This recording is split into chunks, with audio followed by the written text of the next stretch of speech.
ચલો વિદ્યાર્થીઓ, ચેપ્ટર 2 હવે આપણે શરૂ કરી દીધું છે ભાઈ.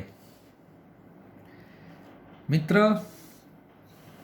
ગઈકાલે ચેપ્ટર 2ની અંદર મેં એક ટોપિક ભણાવ્યો હતો વિદ્યુત સ્થિતિ ઉર્જા, જેને આપણે યુ વડે દર્શાવતા હતા, અને બીજો એક ટોપિક ભણાવી દીધો હતો ભાઈ વિદ્યુત સ્થિતિમાન, જેને આપણે વી વડે મિત્ર દર્શાવ્યું હતું. મિત્ર, મારા આજે આ બંનેની અંદર નાની નાની બાબતો થોડી સમજાવી છે, તો ચલો ભાઈ આપણે સમજી લઈએ. ધ્યાનથી સમજજો મિત્ર. મેં એવું કીધું હતું વિદ્યુત સ્થિતિ ઉર્જાની અંદર કે ભાઈ માની લે અહીંયા એક પ્લસ ક્યુ વિદ્યુત ભાર દર્શાવ્યો છે, અને આ મિત્ર એની વિદ્યુત ક્ષેત્ર રેખાઓ દર્શાવી છે. ભાઈ પ્લસ હોય તો ક્ષેત્ર રેખાઓ આમ બહાર આવે. બોલ હા કે ના? હા. હવે સાહેબ કોઈ એક વિદ્યુત ભાર ક્યુ અનંત અંતરે છે. એ અનંત અંતરે જે વિદ્યુત ભાર રહેલો છે એને મારે આ પી બિંદુએ લાવવું છે. ભાઈ પી બિંદુ કયો હ? તો વિદ્યુત ક્ષેત્રની અંદર છે. તો મિત્ર ક્યુ વિદ્યુત ભારને આ પી સુધી લાવવા માટે શું કરવું પડશે? કાર્ય કરવું પડશે. જો આવી રીતે. પણ મિત્ર એ કાર્ય ક્ષેત્રની વિરુદ્ધ થાય. જો બગા ક્ષેત્ર આ દિશામાં જો તો એની વિરુદ્ધ કાર્ય થાય. એ જે બધું કાર્ય બનતું હતું મિત્ર, એ કાર્યને આપણે નામ આપી દીધું હતું આ પી બિંદુ પાસેનું વિદ્યુત સ્થિતિ ઉર્જા. જો બકા આપણે આવી રીતે સૂત્ર ગઈકાલે લખાઈ દીધું હતું. જો પી બિંદુ પાસેની સ્થિતિ ઉર્જા એટલે યુપી ઇઝ ઇક્વલ ટુ વિદ્યુત ક્ષેત્રની વિરુદ્ધ છે એટલે માઇનસ આવે. બોલો ક્યોથી ક્યો સુધીનું કાર્ય? તો અનંતથી પી સુધીનું. જો બગા, અને સૂત્ર હતું કાર્ય એટલે બળ ગુણ્યા સ્થાનાંતર. આ કાર્ય જ કહેવાય, પી બિંદુ પાસેનું કાર્ય જ કહેવાય ભાઈ. હા. કોઈક વિદ્યાર્થી કે સાહેબમાં ક્યુ વિદ્યુત ભાર છે ને એને અહીંયા લાવવો છે. ચલો ભાઈ આર બિંદુ પાસે લાવી દઈએ. તો જો ભાઈ કાર્ય આ રીતે થશે. આ રીતે આપણે કયો સુધી આવી ગયા? આર સુધી આવી ગયા. તો આવું ને આવું સૂત્રમાં લખવું હોય તો યુ આર બિંદુ પાસેની સ્થિતિ ઉર્જા યુ આર, બોલ બગા શું થશે? માઇનસ અનંતથી કયો સુધી? આર સુધી. આર સુધી બગા આપણે આયા. સૂત્ર એના એ જ એફ ડોટ ડી આર. આને લખવું હોય તો ડબલ્યુ આર લખી શકાય, કોઈ વાંધો આવે નહીં. પણ ભાઈ ખાસ ધ્યાન, આ બિંદુ પાસેની સ્થિતિ ઉર્જા યુ આર, પી બિંદુ પાસેની સ્થિતિ ઉર્જા યુપી. તો મારે આ બંનેનો સ્થિતિ ઉર્જાનો તફાવત લેવો છે. એટલે ડેલ્ટા યુ લખ્યો, યુપી માઇનસ યુઆર. આનો મતલબ સમજ. આનો મતલબ સમજ કે ભાઈ આ પદ શું દર્શાવે? યુપી માઇનસ યુઆર એ લખો કે સાહેબ સ્થિતિમાનનો તફાવત. હા, પણ બરોબર ધ્યાનથી જો. આનો મતલબ આ આરથી પી સુધી જવા માટેનું કાર્ય. આને લખવું હોય ને તો મિત્ર કાર્ય જ છે, પણ આરથી કયો સુધી જવાનું? પી સુધી. તો લખવું હોય ને તો મિત્ર આને લખી શકાય આરથી પી સુધીનું કાર્ય. પછી એક કોક કે સાહેબ આ કઈ રીતે? તો માઇનસ આરથી પી સુધી એફ ડોટ ડીઆર પણ તમે લખી શકો. આને કહેવામાં આવે સ્થિતિ ઉર્જાનો તફાવત કહેવાય. જો બકા હજી ફરીથી કહી દઉં. અહીંયા ધ્યાન, આ પી બિંદુ હતું, આ આર બિંદુ હતું. જો ભાઈ, તો આરથી બકા હું ક્યાં સુધી ગયો? વિદ્યુત ક્ષેત્રની અંદર. જો બકા પી સુધી. તો સ્થિતિ ઉર્જાનો તફાવત એટલે આ કયું સ્થાન આવ્યું? અંતિમ. પ્રારંભિકમાં તો તમે ક્યાં હતા? આર ઉપર હતા. આર કેવો બને? પ્રારંભિક. અને પી કેવો બને? અંતિમ. તો સ્થિતિ ઉર્જાનો તફાવત ઇઝ ઇક્વલ ટુ અંતિમ સ્થિતિ ઉર્જા માઇનસ આ પ્રારંભિક સ્થિતિ ઉર્જા. તો મારે જો સ્થિતિ ઉર્જાનો તફાવત લેવો હોય તો મારે ક્યોથી ક્યો સુધીનું કાર્ય શોધી દેવાનું. પ્રારંભિક સ્થાનથી અંતિમ સ્થાન સુધી જવા માટેનું કાર્ય તમે શોધી દો તો તમને સ્થિતિ ઉર્જાનો તફાવત મળી જતો હોય છે. ગઈકાલે મેં આ વસ્તુ તમને બકા ભણાવી દીધું હતું. હા, ભણાવી દીધું હતું. ચલો, એવો ને એવો એક મુદ્દો હતો સેમ વિદ્યુત સ્થિતિમાન. જો બકા, વિદ્યુત સ્થિતિમાનમાં શું હતું?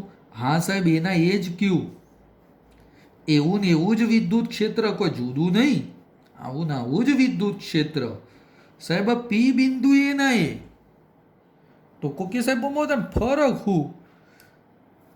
ફરક એટલો કે અહીંયા તમારું જે બિંદુ હશે ને બકા, એ એકમ ધન વિદ્યુત ભાર લેવા, 1 કુલમ ધન. અને હવે એકમ ધન વિદ્યુત ભારમાં કયો સુધી લાવવાના? પી સુધી લાવવાના. એ વખત મિત્ર તમે જે કાર્ય કરો ને એકમ ધન વિદ્યુત ભાર માટે, કયું બકા? એકમ ધન વિદ્યુત ભાર માટે કરવું પડતું કાર્ય એને આપણે શું કહેવાય? આપેલા પી બિંદુનું વિદ્યુત સ્થિતિમાન કહેવામાં આવશે. તો ગઈકાલે બોલ ભાઈ આપણે આવું નહોતું ભણાયું? ધ્યાનથી જો ભાઈ, પી બિંદુ પાસેનું સ્થિતિમાન એકમ ધન વિદ્યુત ભાર, અને એકમ ધન વિદ્યુત ભાર હોય તો વિદ્યુત ભાર મૂક્યો લખી દઉં છેદમાં, એટલે વિદ્યુત ભાર છેદમાં, અને કાર્ય મિત્ર મેં લખી દીધું પી બિંદુનું. આ એકમ ધન વિદ્યુત ભાર માટેનું કાર્ય. સાહેબ, આની જગ્યાએ તો આપણે શું લખી શકીએ? જો બકા, હમણાં જ તને કીધું હવે બકા. હા, WP બરાબર શું લખી શકાય? સ્થિતિ ઉર્જા. કાર્ય બરાબર તો સ્થિતિ ઉર્જા હતી. આની જગ્યાએ બકા હું શું લખી દઉં? UP/Q. હા, કોકે સાહેબ યુપી એટલે હજી ધ્યાનથી જો તો જો બકા, આ 1/Q તો એમના એમ જ. ચલ ભાઈ, યુપી એટલે અનંતથી પી સુધી, અનંતથી પી સુધી. માઇનસ તો હતું જ. જો બકા રહ્યું, પી બિંદુ પાસેની સ્થિતિ ઉર્જા માઇનસ તો આગળ રાખવાના જ. ચલો બકા, કયું સૂત્ર હતું? F.dr. આ પદ આના જ છે બકા, કોઈ નવું નથી આમાં. હા, પણ મેં તને એક વસ્તુ ગઈકાલે કીધી હતી. F બરાબર શું લખી શકાય? EQ.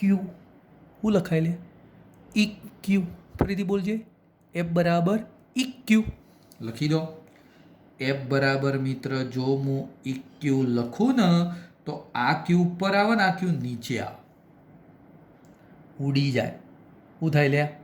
ઉડી જાય. તો હવે પી બિંદુ પાસેનું સ્થિતિમાન શું વધ્યું? તો માઇનસ અનંતથી પી. આ એફની જગ્યાએ EQ લખ્યા, આ ક્યુના ક્યુ ઉડાડી દીધા, એટલે હવે શું બની ગયો? E.dr. આ મિત્ર પી બિંદુ પાસેનું મને શું મળી ગયું? સ્થિતિમાન મળી ગયું. આવું ના આવું બોલ, ક્યુ વાળું ના લખીએ, આવડી જાય. તો મારા વતન શું સમજાવવું? સ્થિતિમાનનો તફાવત. તો simple, VP minus VR. Same આના જેવું. કોકે સાહેબ આ રીતે લખીએ તો શું લખાશે? જોજો મિત્ર, એ રીતે લખો તો યુપી માઇનસ યુઆર અપોન ક્યુ, અથવા તો ડેલ્ટા યુ અપોન ક્યુ લખી શકાય. તો ધેરફોર આ ડેલ્ટા યુ ન કરતા બનાવીએ તો ક્યુ કયો આવે? આ બાજુ. આ છેદ લ્યા, તો આ છેદ વાળું કયું આવશે? આ બાજુ. એટલે ક્યુ ડેલ્ટા વી લખી શકાય. લખી શકાય. હજી જો આના ઉપરથી લખવું હોય તો યુપી, આ ક્યુ આ બાજુ આવે એટલે ક્યુ વીપી. જો આ સૂત્ર બહુ ઉપયોગી જો બગા. તો આ મિત્ર મેં બધા સૂત્રો સમજાયા. વિદ્યુત સ્થિતિ ઉર્જા અને સ્થિતિમાન સમજાયું. સ્થિતિમાનનો એકમ છેલ્લા જો પેલો બેઠો ભાઈ એનું ધ્યાન નહીં હોય, ધ્યાન આપ. ચાલ, સ્થિતિમાનનો એકમ બોલે બધા. ચાલ ભાઈ, સ્થિતિમાનનો એકમ સાહેબ ઉપર કાર્ય, નીચે વિદ્યુત ભાર. તો સ્થિતિમાનનો એકમ શું લખાય કહું? હા, કાર્ય એટલે જૂલ, વિદ્યુતભાર એટલે કુલમ. જૂલ પર કુલમ. અને આને વોલ્ટ લખી શકાય. શું લખી શકાય? વોલ્ટ. અને બકા વોલ્ટ વડે પણ દર્શાવી શકાતું. પારિમાણિક સૂત્ર બોલ આવડી જાય ને? જૂલ પર કુલમ ગઈકાલ ભણાવી દો, તૈયાર કરી દેવાનું બધું, કોઈ સાહેબ ના ભણાવો. હા, વિદ્યુત સ્થિતિમાન મિત્ર અદિશ રાશિ છે. આ ખાસ યાદ રાખજો બકા. વિદ્યુત સ્થિતિમાન અદિશ રાશિ છે. એટલે આટલા સુધી બકા મેં ગઈકાલ ચલાવી દીધું હતું. એની મેં થોડી તફાવત સ્વરૂપે એની માહિતી આપી દીધી હતી. તફાવત સ્વરૂપ એટલે એક વિદ્યુત સ્થિતિ ઉર્જા કહેવાય અને એક વિદ્યુત સ્થિતિમાન કહેવાય. વિદ્યુત સ્થિતિ ઉર્જામાં ક્યુ વિદ્યુતભારના અનંત અંતરેથી અહીંયા લાવવાનો અને વિદ્યુત સ્થિતિમાનમાં એકમ ધન વિદ્યુતભારને અહીંયા લેવાનો.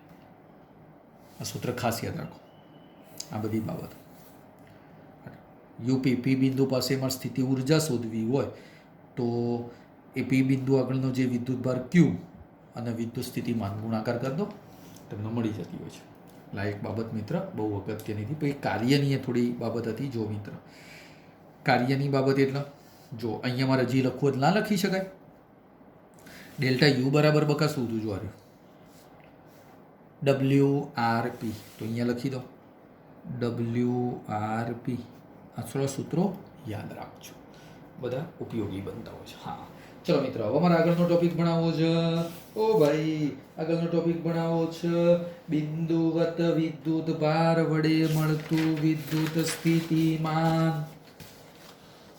બોલ મિત્ર, શું ભણાવી દઉં? તો બિંદુવત વિદ્યુત ભારનું વિદ્યુત સ્થિતિમાન. બિંદુવત વિદ્યુત ભારનું વિદ્યુત સ્થિતિમાન સાહેબ કેવું હોય? મિત્ર, આવું તું પહેલા ચેપ્ટરમાં નતો ભણી ગયો? બિંદુવત વિદ્યુત ભારનો વિદ્યુત ક્ષેત્ર યાદ હોય ને તો ઈ બરાબર કે ક્યુ અપોન આર સ્ક્વેર. બિંદુવત વિદ્યુતભારનું વિદ્યુત ક્ષેત્ર કે ક્યુ અપોન આર સ્ક્વેર. આ વિદ્યુત ક્ષેત્ર જ હવે અમારે ભણવાનું. બિંદુવત વિદ્યુતભારનું વિદ્યુત સ્થિતિમાન ભણવાનું. હમણાં મેં તને જે આકૃતિ ભણાઈ હતી એ જ, કોઈ નવી નહીં. જો માની લે અહીંયા પ્લસ ક્યુ વિદ્યુત ભાર અને આ દિશામાં એનું વિદ્યુત ક્ષેત્ર છે. જો બકા આ રીતે પ્લસ હોય એટલે આ રીતનું એનું વિદ્યુત ક્ષેત્ર હોય અને અહીંયા સાહેબ આ પી બિંદુ લઈ લીધું અને આ પી બિંદુ એ બકા હું તને કહી દઉં, આપણા ક્યુથી કેટલા અંતરે છે કહું? આર અંતરે જ. ક્યુથી કેટલા અંતરે છે? આર અંતરે છે. હવે જો ભાઈ, જો તું જો આ ક્યુથી ધારો કે આર ડેશ અંતરે અહીંયા મેં 1 કુલમ વિદ્યુત ભાર લીધો. હા, કેટલા કુલમ વિદ્યુત ભાર લીધો? 1 કુલમ. એ બિંદુનું નામ આપી દીધું સાહેબ પી ડેશ. હવે મારે પેલા તો મને લખી દેવું છે બકા ક્યુ વડે આર ડેશ અંતરે આ 1 કુલમ ઉપર બળ કેટલું લાગે. જોજો મિત્ર, હું લખું છું ક્યુ વડે આર ડેશ અંતરે 1 કુલમ વિદ્યુત ભાર પર લાગતું બળ કેટલું? ઓ ભાઈ, બળ બરાબર કે 1 ક્યુ 1 કુલમ લખવાની જરૂર નથી. અંતર આર ડેશ નો સ્ક્વેર. અંતર મિત્ર કયું થશે? Are dash no square. હા, ચલો મિત્ર, લખાઈ દેશે. હવે કોઈ સાહેબ આપણે શું કરીએ કહું? તો આટલાથી એક નાનકડું સ્થાનાંતર લઈ લો. ચલો બકા, નાનકડું સ્થાનાંતર લખી દીધું ડેલ્ટા આર ડેશ જેટલું. તો એ નાનકડા સ્થાનાંતર માટે અમારે કાર્ય શોધવું છે. તો લખાઈ દો બકા, 1 કુલમને ડેલ્ટા આર ડેશ સ્થાનાંતર માટે કરવું પડતું કાર્ય. એ કાર્ય લખી દો ડેલ્ટા ડબલ્યુ. જેટલું લ્યા ડેલ્ટા ડબલ્યુ. ચલો મિત્રો, કાર્ય બરાબર બળ ગુણ્યા સ્થાનાંતર એફ ડોટ ડેલ્ટા આર. ચલો બघा, એફ ડેલ્ટા આર કોસ 0. બળે આ બાજુ લગાડવાનું, સ્થાનાંતરે આ બાજુ. બળ અને સ્થાનાંતર એક જ દિશામાં, એટલે કોસ 0 એટલે 1 થઈ ગયું. તો ડેલ્ટા ડબલ્યુ બળ એટલે કે ક્યુ અપોન આર ડેશ સ્ક્વેર, અને આ બાજુ ડેલ્ટા આર ડેશ. આમાં શું મળી ગયું? કાર્ય. ક્યોથી કયો સુધીનું લે જોજે, ક્યોથી કયો સુધીનું.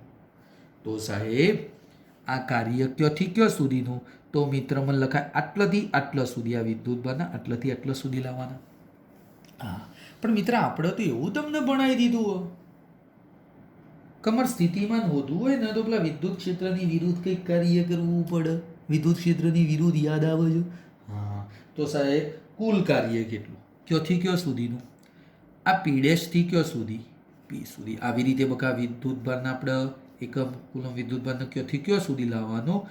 પી ડેશથી પી સુધી. કે સાહેબ પી ડેશથી પી સુધી લાવીએ તો ચલો કુલ કાર્ય, પણ વિદ્યુત ક્ષેત્રની વિરુદ્ધ. હવે વિદ્યુત ક્ષેત્રની વિરુદ્ધ હું દર્શાવું તો વિદ્યુત ક્ષેત્રની વિરુદ્ધ પી ડેશથી પી પાસે એકમ ધન વિદ્યુત ભારને લાવવા માટે કરવું પડતું કુલ કાર્ય.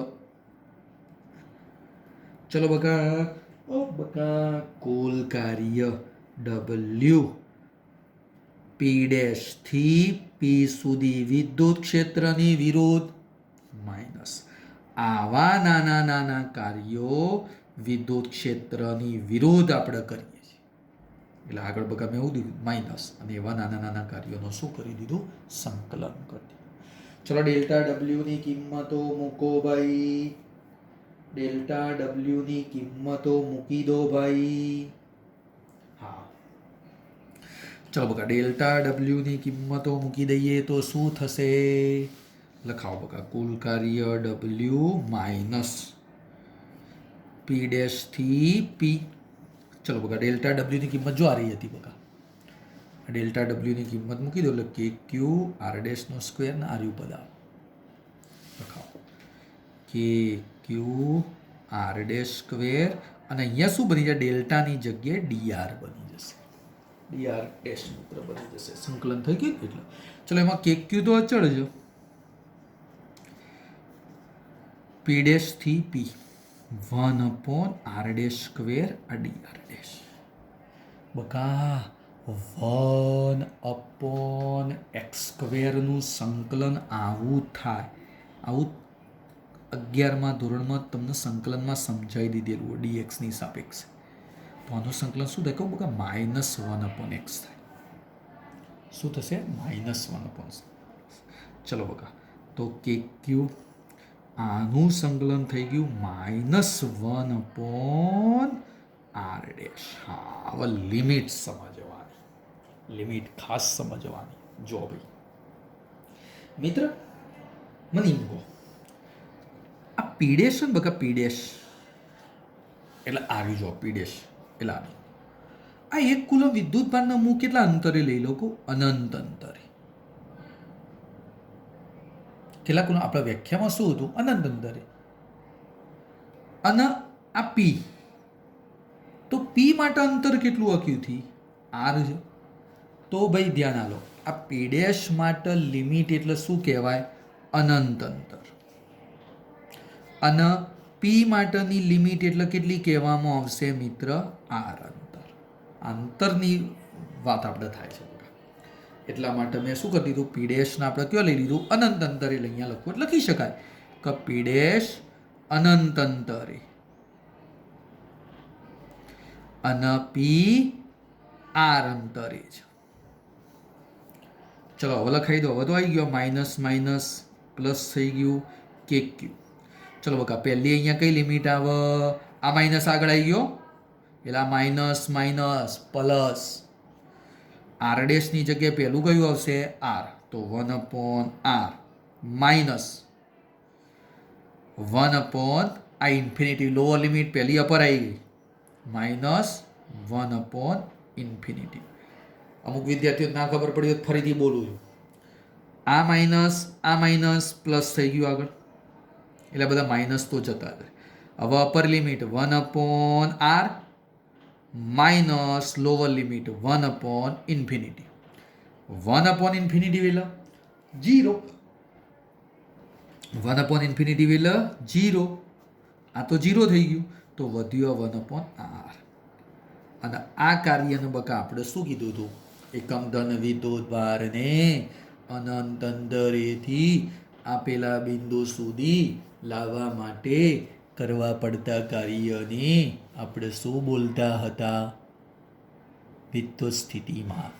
તો મિત્ર પી બિંદુ પાસેનું વિદ્યુત સ્થિતિમાન વ્યાખ્યા પ્રમાણે પી પાસેનું વિદ્યુત સ્થિતિમાન બોલો કયું આવી ગયું? તો V P is equal to W એટલે કે ક્યુ બાય આર.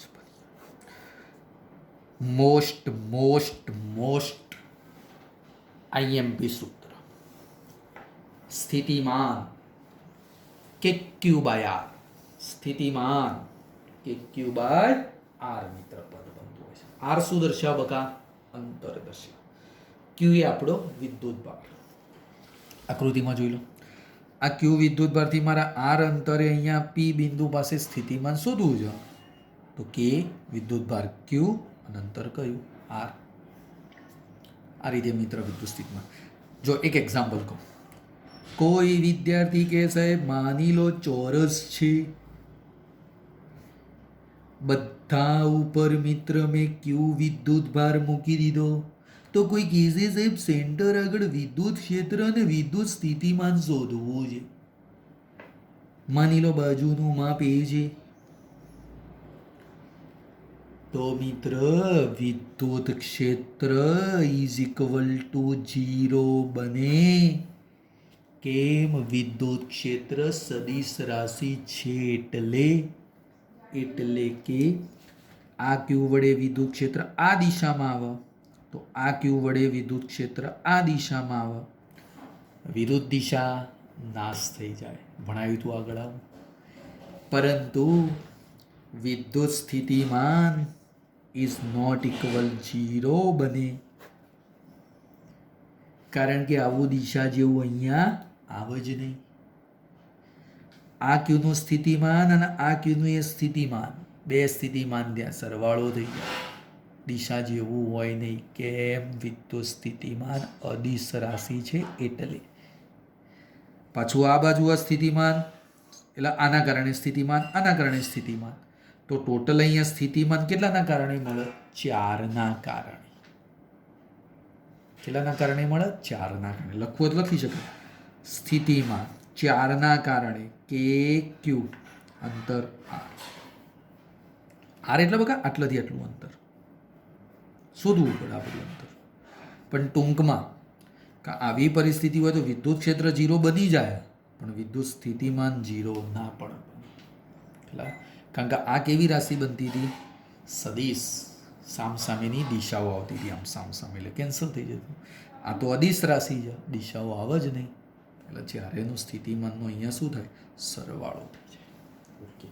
તો મિત્ર વિદ્યુત ક્ષેત્ર અને વિદ્યુત સ્થિતિમાનનો સંબંધ થોડો એક જોઈ લઈએ. જો હું એમ કહું, જોજો બકા, બિંદુવત વિદ્યુત ભારનું વિદ્યુત ક્ષેત્ર અને વિદ્યુત સ્થિતિમાન બરોબર બોર્ડ ઉપર જો માની લો ક્યુ વિદ્યુત ભાર, એથી અહીંયા આર અંતરે આ બિંદુ આગળ વિદ્યુત ક્ષેત્ર અને વિદ્યુત સ્થિતિમાન લખવું. તો વિદ્યુત ક્ષેત્ર એવું લખાય સિમ્પલ સાહેબ કે ક્યુ અપોન આર સ્ક્વેર, અને વિદ્યુત સ્થિતિમાન કે ક્યુ બાય આર. બંનેનો ગુણોત્તર લઈ લેજો. બંનેનો ગુણોત્તર લો. ઈ અપોન વી બોલ ઉડી જાય. કે ક્યુ ઉડી જાય, એક આર એ ઉડી જાય એટલે વધ્યા 1/r. તો ધેરફોર વી બરાબર હું લખી દઉં? ER આ યાદ રાખવાનું. આ શું મિત્ર યાદ રાખવાનું? જોજો યાદ હોય ને તો બિંદુવત વિદ્યુતભારનું વિદ્યુત ક્ષેત્ર એનો આલેખ આવો આવતો હતો. આકૃતિ ધ્યાનથી જો, આ બાજુ અંતર R, આ બાજુ વિદ્યુત ક્ષેત્ર, તો એનો આલેખ આમ આવો, અંતર વધ વિદ્યુત ક્ષેત્ર ઘટ. કેમ? E ચલે છે 1/r². કહેવાનો મતલબ આ મિત્ર આલેખ, તો પેલાનો આલેખ આવો જ આવે. VR આ આલેખ એવો જ આવે, પણ આમાં શું આવે? V ચલે છે 1/r. થોડો ડિફરન્ટ હોય પણ મૂળ તો આ રીતે જ બને, ચરઘાતાંકીય જ જેવો બનતો હોય. અમે મિત્ર કોનો સંબંધ સમજાવી દીધો? E અને V નો. E એટલે વિદ્યુત ક્ષેત્ર અને V એટલે વિદ્યુત સ્થિતિમાન. બોલો મિત્ર, શું શું આજે મેં ભણાયું? તો પહેલો ટોપિક ભણાવી દીધો વિદ્યુત સ્થિતિ ઉર્જા, એની ચર્ચા કરી, અને એના પછી વિદ્યુત સ્થિતિમાન, એ બંને વચ્ચેનો તફાવત સમજાવી દીધો, અને એના પછી બિંદુવત વિદ્યુતભારનો વિદ્યુત સ્થિતિમાન સમજાય. તો વિદ્યુત સ્થિતિમાનના સાહેબ બે સૂત્રો ના બન્યા? હા, જો એક વિદ્યુત સ્થિતિમાન, બોલ હમણાં જ પહેલો જ મુદ્દો ધ્યાનમાં લીધો, U/Q. U/Q. P બિંદુ પાસેનું મારે સ્થિતિમાન લેવું, P બિંદુ પાસેની મારે સ્થિતિ ઉર્જા લઈ લેવાની. કોઈ બીજું આમાં નવું નહીં. સ્થિતિમાનનો તફાવત લખવો હોય તો સ્થિતિ ઉર્જાનો તફાવત ભાગ્યા Q, અને આને શું કહેવાય? કાર્ય જ કહેવાય. શું કહેવાય બકા? કાર્ય જ કહેવાય. ભણાવી દીધું હતું. અને બીજું સ્થિતિમાનનું સૂત્ર કયું ભણાવી દીધું? તો કે Q/R. બીજું સ્થિતિમાનનું મિત્ર કયું સૂત્ર આપણે સમજ્યા હમણાં જ? કે Q/R. એટલે V ચલે છે શું બને? 1/R. આ એક મુદ્દો હતો મિત્ર. હજી એક થોડી નાનકડી ચર્ચા કરી દઈએ તો જોજો બગા, થોડું ચેપ્ટર 1 ઉપર જવું પડશે મિત્ર. કવચનું વિદ્યુત સ્થિતિમાનમાં થોડું સમજાવું. ચલો બગા ધ્યાનથી જોજો. કવચનું વિદ્યુત સ્થિતિમાન.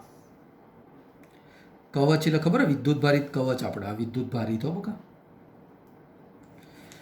વિદ્યુત ભારિત કવચ એટલે મેં તમને ભણાવી હતી પ્લાસ્ટિકની દડી, વચ્ચે હવા અને બારે હવા. અને યાદ હોય ને તો માની લે આ કવચ, અને એનો આલેખ કંઈક આ રીતનો આવતો હતો. યાદ કર, વિદ્યુત ક્ષેત્રની ચર્ચા કરું. વિદ્યુત ક્ષેત્ર થોડું સમજાવું. કવચ માટે વિદ્યુત ક્ષેત્ર, પેલો વિદ્યુત ભાર બધો અહીંયા હતો, કવચ ઉપર હતો. માની લે Q જેટલો વિદ્યુત ભારે હતો, અને યાદ હોય ને તો અંદરના ભાગે સાહેબ વિદ્યુત ક્ષેત્ર 0 બનતું હતું. ચેપ્ટર 1 અંદરના ભાગે વિદ્યુત ક્ષેત્ર 0 અંદરનો ભાગ હતો, પછી બહારના ભાગે વિદ્યુત ક્ષેત્ર આ રીતનું બનતું હતું. શું લખતા હતા? E ચલે છે 1/r². બહારના ભાગે. યાદ છે ચેપ્ટર 1 નો એક ટોપિક? તો મિત્ર કોક કે સાહેબ ઓમાં ન હોય, આ તો વિદ્યુત ક્ષેત્રમાં તો વિદ્યુત સ્થિતિમાન લેવું તો યાદ કર. વિદ્યુત સ્થિતિમાનનું સૂત્ર મેં તને હમણાં ભણાવ્યું. V =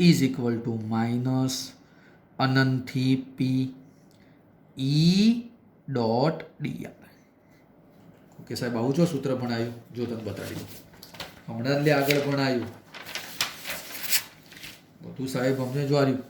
અને અહીં E.dr વાળું સ્થિતિમાનનું એ સૂત્રનો માં થોડો ઉપયોગ કરવાનો છે. ચાલ ભાઈ, ઓકે. હવે મિત્ર, સ્થિતિમાન એટલે કાર્ય, અનંત અંતરેથી પેલા P બિંદુ સુધી લાવવા માટેનું કાર્ય. હવે ધ્યાનથી જો, માની લે આ રહી આપણી કવચ. અંદરના ભાગે તો વિદ્યુત ક્ષેત્ર છે જ નહીં, બહારના ભાગે વિદ્યુત ક્ષેત્ર છે પણ અંદરના ભાગે વિદ્યુત ક્ષેત્ર નથી. માની લો P બિંદુ સાહેબ હું અહીંયા લઈ લઉં, પછી P બિંદુ સાહેબ હું અહીંયા લઈ લઉં સપાટી ઉપર, અને પછી હું એક P બિંદુ અહીંયા લઈ લઉં. ચલો, અનંત અંતરેથી પેલા એકમ ધન વિદ્યુત ભારને લાવો આ P બિંદુ સુધી. બોલો બકા, બહારના ભાગમાં વિદ્યુત ક્ષેત્ર છે? હા, બહારના ભાગમાં સાહેબ વિદ્યુત ક્ષેત્ર છે, અને વિદ્યુત ક્ષેત્ર હશે ને તો તમારું આ કાર્ય, અને કાર્ય જ કહેતા હતા, કાર્ય ભાગ્યા વિદ્યુત, આ કાર્ય કરવું પડ્યું, કારણ કે વિદ્યુત ક્ષેત્ર હાજર હતું તો કાર્ય કરવું પડશે, કાર્ય મિત્ર કરવું પડશે. તો આટલા સુધી કાર્ય થયું. કાર્ય થયું ને તો બહારના ભાગે મને સ્થિતિમાન મળે, કારણ કે કાર્ય થયું. કોકે સાહેબ આ પી બિંદુ સુધી લાવવા છે, ચલો ભાઈ, કાર્ય કર્યું કર્યું કર્યું કર્યું કર્યું આટલા સુધી કાર્ય થયું. સપાટી ઉપર એ મિત્ર વિદ્યુત ક્ષેત્ર હોય, આર્યું સપાટીવાળું વિદ્યુત ક્ષેત્ર છે, કાર્ય થયું, મને સ્થિતિમાન મળ્યું. જોજો મિત્ર, બહારના ભાગે મળ્યું, સપાટી ઉપર એ સ્થિતિમાન મળ્યું, પણ અવધ્યોના અંદર વિદ્યુત ક્ષેત્ર નહીં. તો કોક કે સાહેબ અંદર કાર્ય ના થાય, અંદર કાર્ય ના થાય તો સ્થિતિમાન મળે નહીં. ના, હવે જ સમજ મિત્ર, આ પી બિંદુ સુધી લાવો છે તો તારું કાર્ય અનંત અંતરેથી લાવવાનું શરૂ કરો. કાર્ય થયું, હા સાહેબ કાર્ય થયું, હજી એ કાર્ય થઈ જ જાય છે. કાર્ય ક્યાં સુધી થશે? સપાટી સુધી તો કાર્ય થશે. ક્યાં સુધી કાર્ય થશે? સપાટી સુધી સાહેબ કાર્ય થયું, પછી અહીંયા કોઈ કાર્ય કરવું પડતું. તો કહેવાનો મતલબ ભાઈ, કાર્ય ક્યાં સુધી કરવું પડે છે?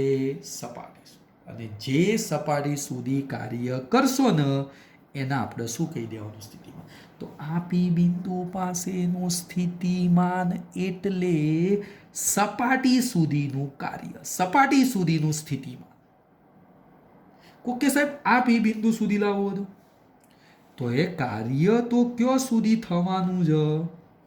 સપાટી સુધી તો થવાનું, પછી અંદર તમે લઈ જાઓ, અહીંયા કોઈ કાર્ય કરવું પડતું. કોકે અહીંયા પી બિંદુ હોય તો અહીંયાથી આટલા સુધી લાવવા, સપાટી સુધી તો લાવો, અને પછી અહીંયા લઈ જાઓ, કોઈ કાર્ય કરવું પડતું નથી, કારણ કે અંદર વિદ્યુત ક્ષેત્ર શૂન્ય છે. તો જોજો આનો આલેખ સમજ, આ બધું કોઈ પરીક્ષામાં આવવાનું નહીં, આનો આલેખ સમજવાનો. જોજો ભાઈ, આલેખ આનો સૌથી ઉપયોગી છે. ખાલી આલેખ જોવાનો છે. આર અને સ્થિતિમાન, આ એનું સેન્ટર છે કવચનું, આટલા સુધી સપાટી છે. હા, તો સાહેબ આ કેન્દ્રથી સપાટી એટલે કયો ભાગ? અંદર. જોજો, માની લે આ સ્થિતિમાન હું લખી દઉં. તો સાહેબ અંદરના દરેક બિંદુ સુધી પેલા વિદ્યુત ભારને લાવવા માટે કાર્ય ક્યાં સુધી થતું હતું? સપાટી સુધી. અને એ કાર્યને આપણે શું કહી દેતા હતા? સ્થિતિ. તો અંદરના દરેક બિંદુ માટે સ્થિતિમાન કેટલું હોય? સપાટી જેટલું હોય. આટલા સુધી જોડે, સપાટી સુધી જેટલું સ્થિતિમાન અંદરના ભાગમાં કેવું રહેશે સાહેબ? અચળ રહેશે. સમજાવો. માની લો આટલા 10 જૂલ કાર્ય કર્યું, તો આ પી બિંદુ સુધી લાવવા માટે 10 જૂલ, આ પી બિંદુ સુધી લાવવા માટે 10 જૂલ, આ પી બિંદુ સુધી લાવવા માટે 10 જૂલ. કારણ કે અંદર ગમે તે જગ્યાએ લાવો, કાર્ય તો ક્યાં સુધી બનવાનું હતું? સપાટી. પછી સપાટીથી બહારના ભાગે જાઓ તો આપણું સૂત્ર હતું વી ચલે છે 1/r. એટલે બહારના ભાગે જશો ને તો આમ સ્થિતિમાન કેવું થાય? આમ ઘટે છે. આ કયું? વી ચલે છે 1/r. એટલે આ બે આલેખ ધ્યાનથી જો બકા. આલેખ અંદરના ભાગે ક્ષેત્ર 0 હોય, અંદરના ભાગે સ્થિતિમાન અચળ હોય. આ ઉપયોગી બાબત છો બકા દાખલા ગણવા માટે. એટલે આ રીતે મિત્ર મારે એક ટોપિક સમજાવવાનો હતો. કવચની અંદરના ભાગે, બહારના ભાગે અને સપાટી આગળ વિદ્યુત સ્થિતિમાન. તો 3 સ્થિતિમાન લખવા હોય તો શું લખી શકો? બહારના ભાગે જોજો મિત્ર, અહીંયા હું લખી દઉં છું. વી બહાર તો કે ક્યુ બાય આર. વી સપાટી તો કે ક્યુ બાય આ ત્રિજ્યા બકા. અને વી અંદર તો એ પેલું સપાટી જેટલું જ બને. આટલાથી આ બધું અચળ, અંદરનો ભાગ અને સપાટી સુધી અચળ. એટલે આ બે પદો કેવા આવશે? સમાન આવશે. ખ્યાલ આવ્યો બકા? હા. તો મિત્ર મેં આજે વિદ્યુત સ્થિતિમાનની થોડી ચર્ચા કરી. પ્રયત્ન કરજો બકા, આ કોઈ એટલું અગત્યનું નથી, એના સૂત્રો ખાલી સમજવાના છે. પરીક્ષામાં થિયરી આવવાની નથી. એટલે આટલા સુધી રાખીએ છીએ. બીજું નેક્સ્ટ લેક્ચરમાં.